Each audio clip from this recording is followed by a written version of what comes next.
Ǹjẹ́ ti gbọ́ àwọn dókítà ti bẹ̀rẹ̀ ìyanṣẹ́lódì ọlọ́jọ́ gbọọrọ o. Àfi kí èèyàn má ṣàìsàn lásìkò tá a wà yìí nítorí gbọ́ngbọ́n ní ilẹ̀kùn gbogbo àwọn ọsibítù wà káàkiri orílẹ̀-èdè yìí báyìí. Ìgbésẹ̀ yìí ni àwọn dókítà tí wọ́n wà lábẹ́ Nigeria Association of Resident Doctors gbé láti jẹ́ kí ìjọba mọ̀ pé àwọn kò fi ọ̀rọ̀ ẹ̀tọ́ àwọn ṣeré rárá. Ààrẹ wọn Dókítà Mohammed Suleiman ló fi ìkéde yìí síta lọ́jọ́ Sátidé ọ̀sẹ̀ yìí. Ó ní ìyanṣẹ́lódì yìí pọn dandan níwọ̀n ìgbà tí ìjọba ti kùnà láti mú ìlérí àti àdéhùn tí wọ́n bá wọn ṣe lẹ́yìn ọ̀pọ̀lọpọ̀ oṣù táwọn fi wà lórí ọ̀rọ̀ náà.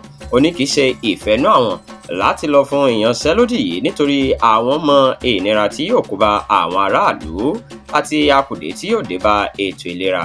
Ó sì dùn àwọn púpọ̀.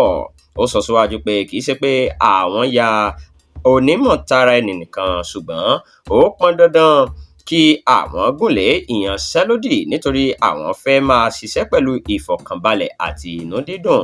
Suleiman sọ pé kò sí àwọn dókítà tó káàkiri ilé ìwòsàn, èyí ló sì fà á tí iṣẹ́ ṣíṣe fi pọ̀jù fún àwọn tó wà níbẹ̀ lọ́wọ́lọ́wọ́. Bẹ́ẹ̀ níjọba kò mú ọ̀rọ̀ ìgbáyégbádùn àwọn lọ́kùnkúndùn. Ìdí sì nìyẹn tí àwọn fi gbọ́dọ̀ yanṣẹ́lódì.